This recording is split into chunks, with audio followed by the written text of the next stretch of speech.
A massive transfer of wealth is right around the corner and your constituent base is changing.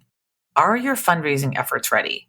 Well, QGive surveyed donors of all ages to create the Generational Giving Report, a comprehensive guide to help you best connect with constituents of all generations, to learn how new generations want to support you, hear from you, and stay connected with you. Head to jcsocialmarketing.com/QGive to be notified when the report is released and to receive your copy. That is jcsocialmarketing.com/QGive, QGIV, to be notified when the report is released. I'm so excited to read the findings. And now on to the episode. Hello, and welcome to Nonprofit Nation. I'm your host, Julia Campbell, and I'm going to sit down with nonprofit industry experts, fundraisers, marketers, and everyone in between to get real and discuss what it takes to build that movement that you've been dreaming of. I created the Nonprofit Nation podcast to share practical wisdom and strategies to help you confidently find your voice, definitively grow your audience, and effectively build your movement. If you're a nonprofit newbie or an experienced professional who's looking to get more visibility, reach more people, and create even more impact, then you're in the right place. Let's get started.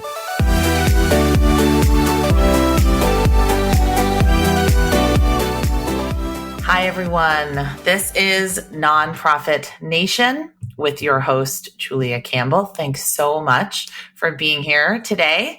Today, we're going to talk about leadership, specifically how to transform nonprofit leadership, executive leadership, and nonprofit management. And my guest today is Sean Kosofsky, and Sean's known widely as the nonprofit fixer, and he's a seasoned expert in nonprofit leadership. With a career spanning over 3 decades, Sean has dedicated his life to strengthening nonprofits through strategic coaching, consulting, and training. And he has a particular passion for supporting executive directors. And through that passion has developed a range of digital tools, including courses and templates, all to help nonprofits thrive. So his expertise covers a broad spectrum of nonprofit challenges. He is called the nonprofit fixer. So I love that. From fundraising and board management to diversity, equity, and inclusion. And his practical approach and deep understanding of the sector make him a sought-after coach and consultant. So Sean, welcome to the podcast. I'm so excited to be here. Yes, I am so thrilled. So as an executive coach, you have written on your blog that nonprofit leaders, they're sort of often thrown into the deep end without adequate preparation. So I guess maybe my first question would be, how did you come to focus on executive coaching? And then what are some of the gaps that you see in the training and support for executive leaders? Well, I sort of learned how to run a nonprofit by watching it be done wrong. My boss in my 20s was also my best friend. He was a magnificent and terrific strategist and activist, but really was not the best executive director because no one had job descriptions. People were burning out left and right. Wow. He had a giant pile on his desk and glamorized that kind of lifestyle. There were things going on in the organization that were probably pretty unprofessional. And so I watched all this and I was like, if I ever were to lead a nonprofit, I'm going to have to really think about if this is the way I want to lead, or if I'm going to try to really professionalize things, because I could do the safe thing, which is hunker down in the program work, which is fun and exciting and interesting, or I could go learn and lean into the areas that I don't quite know well, like finance and like really investing in fundraising and compliance and all these different things. So that's sort of where I got interested in it. And then in my first executive director job, I was really excited and really freaked out about what I didn't know. And I wanted to read all these books, and people were saying, don't do that. Just interview a few executive directors about what they wish they knew on the first day that they didn't know. So wow. I did that. And that's smart. It was such a smart thing. It was way faster. So I interviewed 5 or 6 EDs. They gave me 10 answers to 10 questions each. And a lot of it came down to build a relationship with your board, fundraise. Don't waste time on things that don't matter, right? Like just really, there's none of this stuff that I see in 2000, 2008 when I became an executive director. None of this did I see in a compact, easy, simple way to digest anywhere. You had to take a master's program or read books and books and books. And I really wanted to take all of this knowledge, distill it down, and help people accelerate their learning and their leadership more quickly through coaching and through courses. That's so funny you said that, because I got my master's in public administration because I thought I wanted to be an executive director. And I thought that's what you had to do.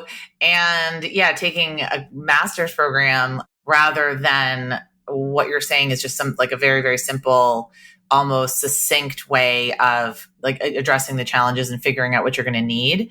And I did a very similar thing when I was a development director. I'd never been a development director. I'd worked in fundraising and marketing, but I had never been, the vice president of development. So I talked to quite a few other development directors just about what are the things I really need to know? What are your favorite resources and tools? So I think that is so smart. And you say that EDs and leadership, they're thrown into the deep end. And I completely agree with you, because the organizations that I work with, I think what tends to happen is there's not that pipeline in the nonprofit sector. It's sort of like you're a program officer. If you do great at that, maybe you're going to be a development director. If you do great at that, maybe you're going to be an executive director. It's not really like you grow up and you want to be an executive director. Are you kind of seeing something similar? Yeah, I think that the path to executive director could be someone's really excited. They become a founder. They create the thing. They have no management or leadership experience, but people are very entrepreneurial in nonprofits. I always say nonprofit leaders are entrepreneurs. They are. We make something out of nothing every single day. We have a clear vision. We marshal all the resources and we go make it, right? We are entrepreneurs. But a lot of people end up there because they see a need, they create something. Maybe their child is impacted by a disease or a death, and they create this nonprofit, and all of a sudden they want to leave their job to dedicate so that's one path in, or from a development director, or sometimes people leave the board because there's a crisis in leadership and they join as the ED. There's so many paths from the private sector or from government or wherever to the executive director. And when I say thrown in the deep end, it is because there is literally no roadmap. There is no roadmap. There is no guide or manual. Your bosses are volunteers that don't work there. They don't know how the job is run. They're expecting you to just grab the keys and go win us our social justice, right? So they literally have no roadmap there. So I created courses and resources and tools to give people a roadmap. Literally, I have a infographic about the 10 top responsibilities you need to nail to know this job. Unless you're running a private foundation, these are the 10 things you need to know, and this is how you need to know them so that you can run any nonprofit confidently in the United States. And so having those roadmaps for people just demystifies all of it, but we are just completely thrown in, and we are building the plane as we fly it. And a lot of people should not have to do that when our missions are so important. Yes. And everyone's going to be kind of chomping at the bit for all of this. So the website is nonprofitfixer.com, and you can find all of Sean's resources there. We'll talk about that more later. But in your experience, what are the most critical leadership skills that nonprofit executive directors need to develop? I think some of the most important skills that they need to develop are things like negotiation. So as a nonprofit executive director, negotiating an employment contract, negotiating better conditions, just negotiating a 4-day work week, like all the things we want for ourselves, but no burnout, more pay, a better work-life balance, being able to negotiate with a board and being able to negotiate with your fiscal sponsor, being able to negotiate with all these different people, that is a critical skill. So being able to ask, being able to stand your ground, being able to know your worth, that is a critical skill. Another one of the things I think people need to know as an executive director are some of these really soft skills, right? You need empathy. You need to be able to lean into conflict. A lot of people do not like conflict. Being a manager or being a director means you have to get results. You're not here to be liked. You're here to get results. The board wants you to get results. Your stakeholders want you to get results. And that means you sometimes will not be liked. People will respect you if you lead with excellence and you lead with quality and you lead with compassion. But you do need to have difficult conversations. I've had difficult conversations with employees. For me, I'm very comfortable saying to someone, your performance isn't where I need it to be. Let's work on a plan to get you where I need you to be, or maybe a different role, or maybe some other organization compensation is where you'll end up career-wise, but what our mission needs, what this moment needs, is someone who can deliver this. Are you here for it? Let's work on this, right? So having those difficult conversations is one of the most important things EDs can do, in addition to fundraising and building rapport with your board. If you don't like your board, you avoid them. You won't spend that time to build a relationship with them, and they are the owners of the corporation. They control your job. You need to build rapport with your board, and that is a critical skill. Yes, and I serve on the school board here, and we hire, fire, evaluate the superintendent, and it's exactly the same kind of mentality. If we all do not have a working relationship, a respectful relationship, then nothing can possibly get done. And I've worked in organizations where the executive director, like you just said, wanted nothing to do with the board, wanted me to handle the board completely as the director of development, wanted not even to attend the meetings, had so many personality conflicts, and it was really, really challenging. So let's dive into that more. What would your advice be for an executive director who is maybe a founder and doesn't have sort of these soft skills, or they have them, but they tend to want to avoid conflict or avoid contentious situations? And what, they're being kind of thrown into this role where they do have to negotiate and they do have to tackle these critical issues and give performance reviews. What's some advice that you would give someone like that? Well, on soft skills, it's really difficult to learn that through trainings. You really should be working with a coach. If it's a hard skill like fundraising, or if it's a hard skill like understanding financial statements or understanding your 990, these are things you can take classes on. I'm a huge believer in coaching because I have worked with coaches. They have been invaluable to me during my life. And you get this personalized, customized attention that is specifically what you need in the moment, like coaching to the moment, right? Not these like broad theory things. I also got my master's program. A lot of it was theory, right? A lot of it is like the academic research behind why we make the decisions we make. And almost all the research captured in all of this theory in your master's program was based on really, really large nonprofits. And that is not how the country, like the 1.5 million nonprofits, 90% of them are under $600,000. The vast majority are not captured in the research about, you used to read these textbooks about strategic planning, year one, do this, year two. Who has time for all, do an assessment, do a field, and who has time for all this stuff, right? I'm going to do a weekend. We're going to hash this out and we're going to have a plan, right? So the master's program is not going to deliver what you need to learn in the moment. And the fights are changing so rapidly. I'm doing advocacy. Like I've been in advocacy my whole life. I'm not doing soup kitchen work. I'm not doing a community garden. I'm doing advocacy. And the enemies are changing every day. The fights are changing. Everything's happening faster. So you need to be able to pivot more quickly all the time. The technology is changing. So I really believe coaching is the key, whether it's group coaching or one-on-one coaching. There are many, many options out there. I offer this, but lots of other folks are doing it. But I do believe, the difference between consulting and coaching is consulting tend to be experts, and coaches are not subject matter experts, but they're really good at coaching, right? But if you can find someone who is a subject matter expert or someone who knows nonprofits and they're a coach, right? They're a consultant and a coach, you're in that sweet spot. There's a few of us in the field who specialize on executive directors who have been in the trenches. So I really believe coaching is the key. Yeah, I completely agree with you about how it's pivoting, because you can take an online course and that's great for a hard skill. But if you're having a crisis of conscience over something, you need to talk about it right now. And an online course is not going to help you do that. Or think about COVID. Think about the way things are changing so quickly. We're in an election year, just the way people and, like you said, technology and just the landscape is shifting so quickly. That's a really good point. So let's talk about salary and benefits. That can be kind of a contentious topic. I hate the overhead myth that we should not be paying people fairly. So how should nonprofits approach executive compensation sort of in a fair and transparent way? This is going to hurt some people's ears to hear this. But at the end of the day, which is an expression I use a lot but hate, at the end of the day, what we need to make a decision about is what we prioritize. And if we prioritize retention, if we prioritize humans, like as a nonprofit leader, you need to think about the mission 24 hours a day, all the time. The number one thing, all decisions are run through what is in the best interest of the mission. But the other part of this is humans. I need to know what's best for the mission and best for the people helping us get to the mission. It's not about software. It's not about your offices. It's not about the climate. It's not about all these other factors that impact things. It is about how do I take care of the people working for the mission and how do I achieve the mission? All decisions work on that. And that means compensating people so that they stick around, that they feel valued, and that they want to stay here. Even if your staff ends up being smaller, but you have 4 rock stars instead of 6 underpaid burnout people.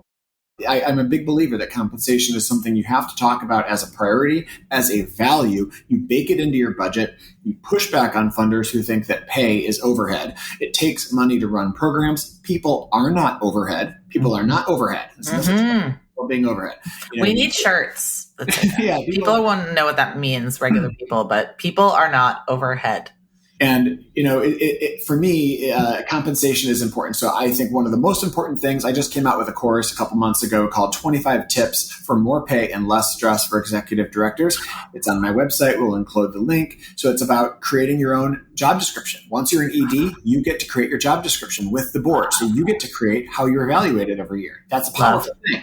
You get to create your own job evaluation. Normally, boards don't give you an evaluation. They're there. Can you help us create one? Great. I have one I sell on my website. I wrote it from the perspective of an executive director being evaluated. This is how I want to be measured. Please, let's use this 360. And then you can also insist on an employment contract. I'm one of the few people out there screaming about employment contracts. I have 2 clients right now who might be losing their job, even though they've been there years and years and years. One client for 26 years has done nothing wrong ever. And 1 or 2 board members are really potentially going to cause a career-ending mistake for this executive director because she doesn't have an employment contract. You should never lose your job unless it's for cause, right? You should never be fired unless it's for misconduct. And so to protect the organization, to protect your family, your reputation, your salary, your mortgage, all of that, you should have an employment contract. It costs $0 to get, costs the agency or the organization $0. Protect what you've built with an employment contract. And then when it comes to compensation, laying out the data and saying, here's what I believe I'm worth. We're all working in ways that the private sector doesn't have to. We absorb this pain of our clients. We absorb all of this stuff in the world about the climate, climate change. These things are really, really hard and they are taxing. So we deserve to be compensated at a level that we are not apologizing for. Not saying ridiculous amounts, but we need to stop apologizing for it and start actually raising the money and paying people what they're worth. How can we advocate for better pay and benefits? And what are some specific benefits you think that are essential to retain top talent, not even necessarily EDs, but all top talent in nonprofits? Well, I think that the first thing is we need to stop the poverty mindset that we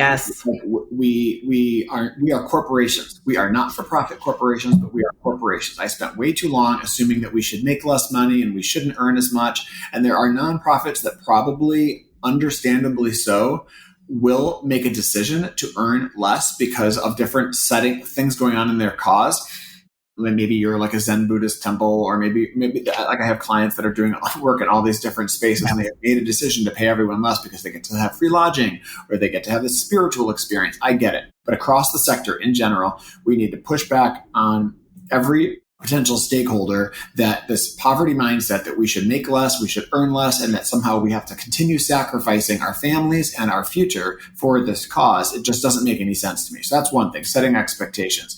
The other thing in terms of benefits, in addition to salary, everyone's, of course, unfortunately, because we don't have a single payer healthcare plan in the United States, we need to be asking our employer for either compensation for us to go out on the marketplace and get healthcare or for them to cover healthcare. We absolutely need that. If your spouse or domestic partner or someone has healthcare and you don't need it, great. Move those benefits to something else. Get covered by your employer for something else. But I definitely think salary, I think benefits. If you can get a 4-day work week, I have found that is really powerful. I think that you can get people who are considering 2 offers to jump for you because they get Fridays off. I have seen employees refuse to leave because they have this 4-day work week. Mm-hmm. And so the retention, the attraction is sometimes better than dollars, is giving people the flexibility of changing their lives with a 4-day work week. The other thing is having your cell phone covered, getting tuition reimbursement, getting a retirement plan. Sometimes the employer can actually implement a retirement plan for free or for $500 a year to allow people to start putting away for their retirement. The final thing I would say is some employers are lucky enough to have this, but having life insurance, this doesn't cost a lot for the organization, but gives people peace of mind, right? So it really all depends on the issue and the part of the country that you're working in. But these are a range of things you can throw at the problem. But if you don't have a lot of money, an employment contract gives you security. And the 4-day work week also costs $0, gives people a sense of like, oh my God, I get to work someplace where I have a 3-day weekend. Let's talk about the 4-day work week, because I have a feeling a lot of my listeners got really excited about it, but then also immediately said, we can't do it. That would not work for us for a wide variety of reasons. So what are some of the challenges that you see in implementing this model, and how do you work with your clients to sort of overcome them? So I implemented the 4-day work week at a national climate change think tank that I was leading nationwide. We implemented it in 2022. I think that the mindset that we can't do it is, I appreciate the apprehension, but you need to think it through. We did some research, and then we practiced for 3 months holding Fridays as a day that had no meetings. So we did a pilot. First we practiced, then we did a pilot.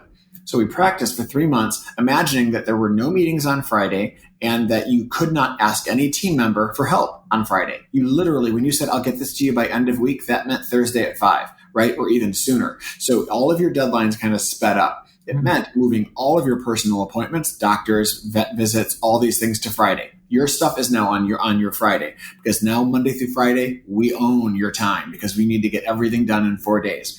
So we did some practicing for a couple months, and then we did a pilot. We rolled it out. We told stakeholders and our membership and everyone, we are now doing a 4-day work week. This means we are going to slash meetings in half. We're going to have fewer meetings. We're going to have all of our meetings are cut in half. We're going to move to asynchronous work, and we're going to stop participating in coalitions that aren't bearing any fruit. We're going to be merciless with our time to get all of the work down to 4 days, because we don't have time to be wasting on an issue like climate change. Also, people could say, oh, this is an issue that we couldn't work on. Everything's so urgent. No, I think this specifically implementing the 4-day work week helped us get top talent and retain top talent for a while. Anyone can do it. It doesn't mean everyone does the same 4th day, the 5th day, right? So sometimes if you have people working in shifts, or you work at a small firm where you're doing customer support or something, not everyone will have the same 4 days because you need coverage, right? Oh, that makes sense. That makes a lot of sense. Yeah, there's a way to think through this. There's like a food bank, like you have to be open 7 days, right? Right. So there's a way to think through is there going to be a gap? What is an acceptable gap in our mission and to our stakeholders, and then work through that. But some workers can do the 4-day work week for sure. I think that's so interesting. I've seen that a lot in businesses, even small businesses, larger businesses doing the 4-day work week. Even giving more benefits such as working from home, or being able to maybe start later, work later, have more flexible hours. I think this would be possible for quite a few nonprofits. Of course, if you're running a shelter or something like that, you do need the specific people there for specific hours. But I love what you said about it doesn't have to, not everybody has to have the same 4 days. Like you can just decide what the 4 days are, and that you know that you are committed to working those 4 days. I keep trying to give myself a 4-day work week and it never works, but yeah. I feel like, and I'm my own boss, right? And I should just tell myself, like, we just need to do it. I definitely do no meeting Mondays. I think one of the ways that I reduce stress in my job is I don't do a 4-day work week right now because my business is still sort of like in an earlier phase, but I've made a decision to work a lot on it because I enjoy it and I love it, but I do make sure that Mondays I have no meetings. I get caught up so quickly by having no meetings. I do control my calendar. So I do say Mondays is a day to get caught up on writing blogs, writing content, doing email. I do not let meetings creep in at all because they destroy productivity. So I have Mondays as the day and I start the whole week feeling completely caught up. So the whole week feels less stressful. So that's another thing that people can do is like have control over your calendar and don't schedule meetings on one. When you have 7 hours straight or 8 hours straight with no meetings, you fly through your productivity. Did you read the book Free Time by Jenny Blake? It's a fantastic book.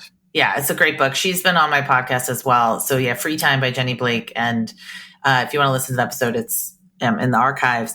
But she completely transformed the way that I organize my calendar. So I try to block off Mondays and Fridays, no meetings. And I block off, she does the first week and the last week of every month, just blocks it off.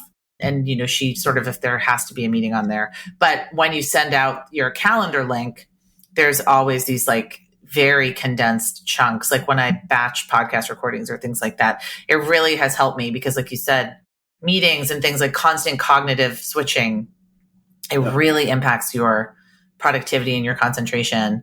And then also, I know for me, it impacts the happiness that I have around the work that I'm doing. Yeah. So there are all these kinds of tips. And I think that's really a great place where a coach could come in, because I would never have thought of that. I would never have thought of that myself. I would never have had the courage to really implement that myself. So I think that's another sort of like really important benefit of coaching and having someone on your side who understands your unique situation. Right. Yeah, I think coaches have seen a million situations. Right. So they're like, they draw from, here's something someone else tried. This is totally possible.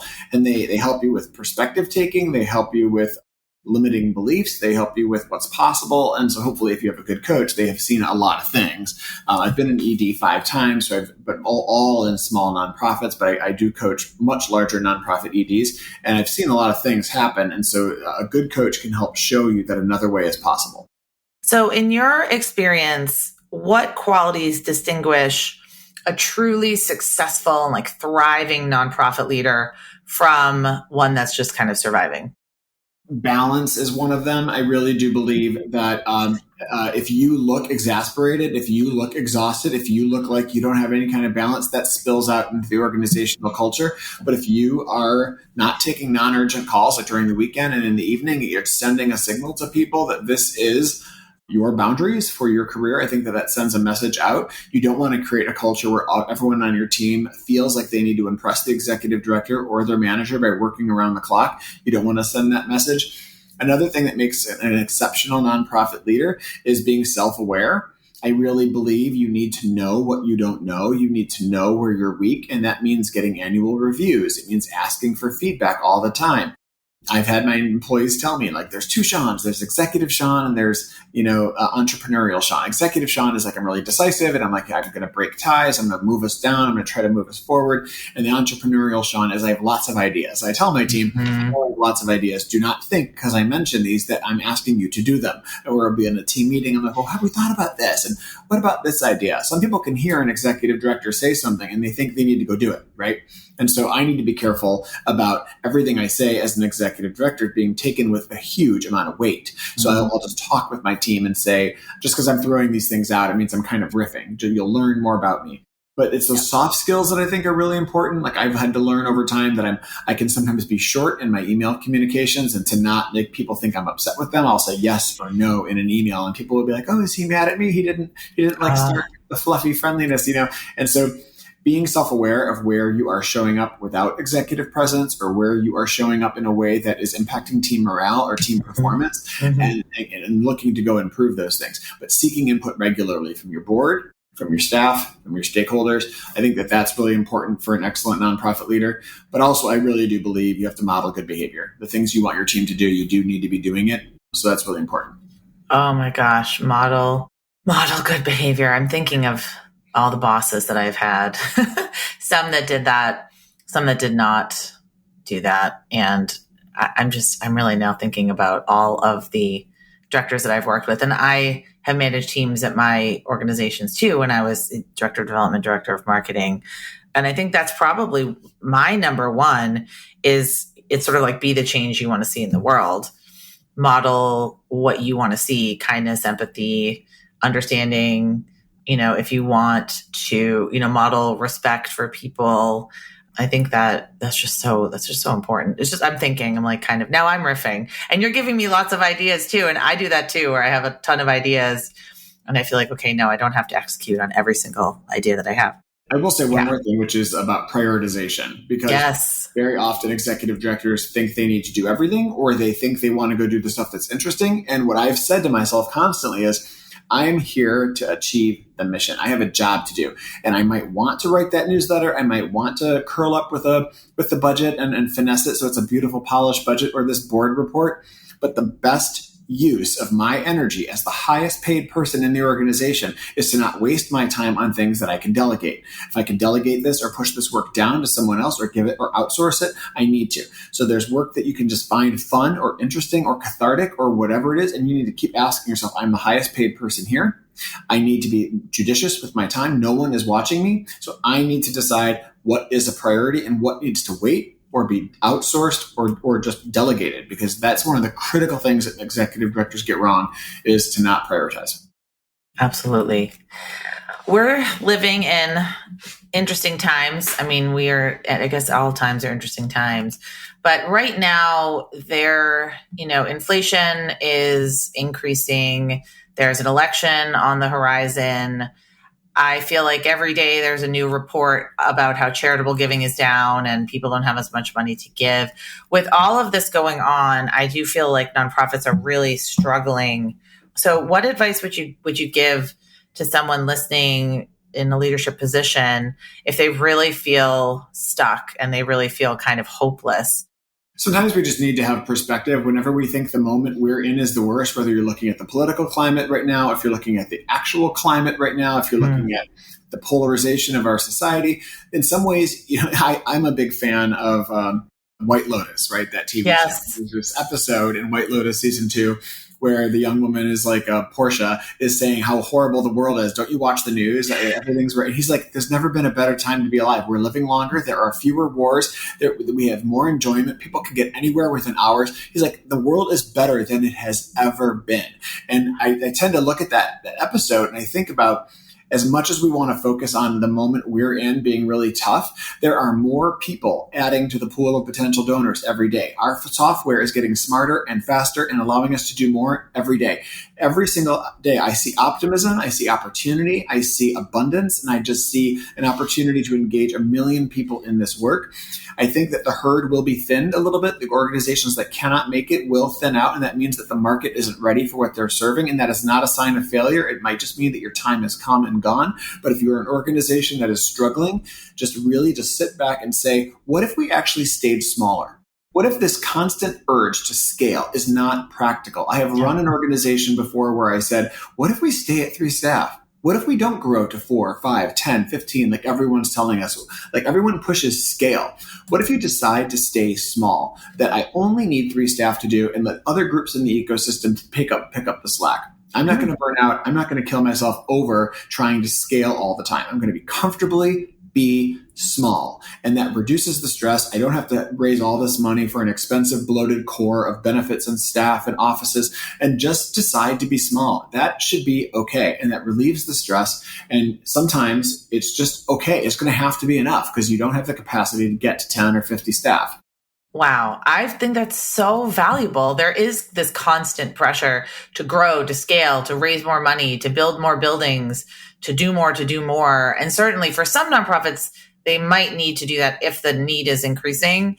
But it's like you said, do it smartly, do it very strategically, meaningfully, think about what you're doing and think about whether or not this is the moment that you need to do it in.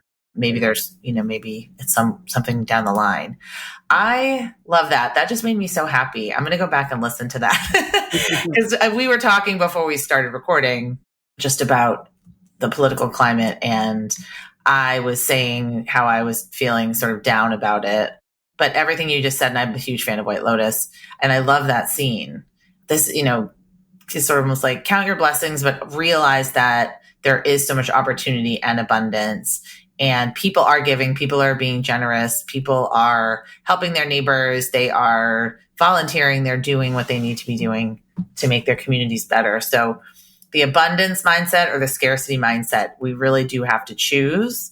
And I do know that so many nonprofits are focused on that scarcity mindset that you talked about. And I think if we can shift to an opportunity and abundance mindset, even when it's really difficult, that is going to help us, and it's going to actually maybe help us hopefully manifest good things, because I believe in that too.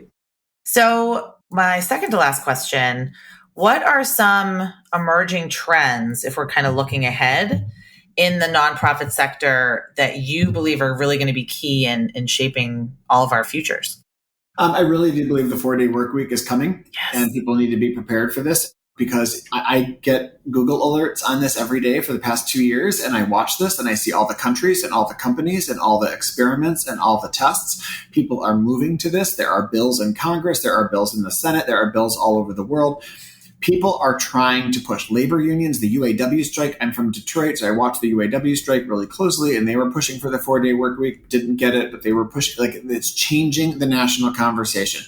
Greece this week just insisted on a 48-hour work week for some workers. They're actually moving in the opposite direction. But most of the world is moving in a direction of thinking about labor differently and thinking about rest differently. So one of the trends I do believe people need to be thinking about is either moving in this direction, or your competitors. When I say competitors, I just mean other people trying to employ and hire your staff are going to be moving in this direction. If you want to get and retain the best employees, offering this costs you $0, which is something we can do in nonprofits. We can offer things for $0 and compete with the private sector, right? Because we can give them more work-life balance. So maybe they can go make money on that 5th day, or they can go actually rest on that 5th day. So that's one trend, is the 4-day work week is coming. Another trend I think that's really happening right now that I think is really important, and it sounds really cliche, but I'm really looking forward to what AI is going to do for us that we don't yet know it can do. I mean, there's a lot of AI to make your pictures on Canva, or AI to do this, but I think the best is yet to come. I think that there is going to be an awakening that we are going to be able to do things so much faster. And instead of being more productive, I'm hoping AI will allow some of us to actually take a beat and take a break and say, we have invested. We were waiting for this moment. We don't have to constantly be more productive. We literally could be less productive because we are putting things in motion to make ourselves more productive. We need to think about balance more than just how much productivity can we squeeze out of workers and our organizations. We really do need to retain people. So I look forward in 2025 to us finally starting to see some tools from AI that are making a meaningful difference in reducing spam and trimming our meetings and allowing decks to be created more quickly, and just not, we're going to find out that there's a lot of time that can be saved, and that time is literally should be pushed toward rest. You're going to have to come back on the podcast, and we're going to have to do a deep dive into how to start and implement a 4-day work week, because I think people are just going to love that. I don't know if you have any resources on your website, but that's my next question. Where can people find you, learn more about you, connect with you? I definitely did a course, a training, a mini course, an hour and a half on how to implement the 4-day work week. There is a blog on my website at nonprofitfixer.com. Anyone can find everything from me on nonprofitfixer.com, but my guide is free on my website. And then I do a course to lay out even more specifically with backup and data and citations, how to do the 4-day work week and how we pulled it off.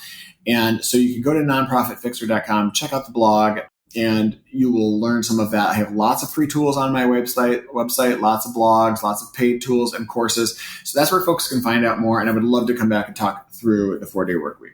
Yes. Thank you so much. This has been fantastic, really energizing.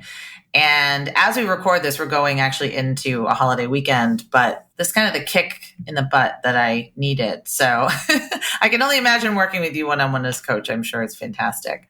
But thank you again so much for being here. And I'm going to list all of your fabulous resources in the show notes. Awesome. Thank you for having me.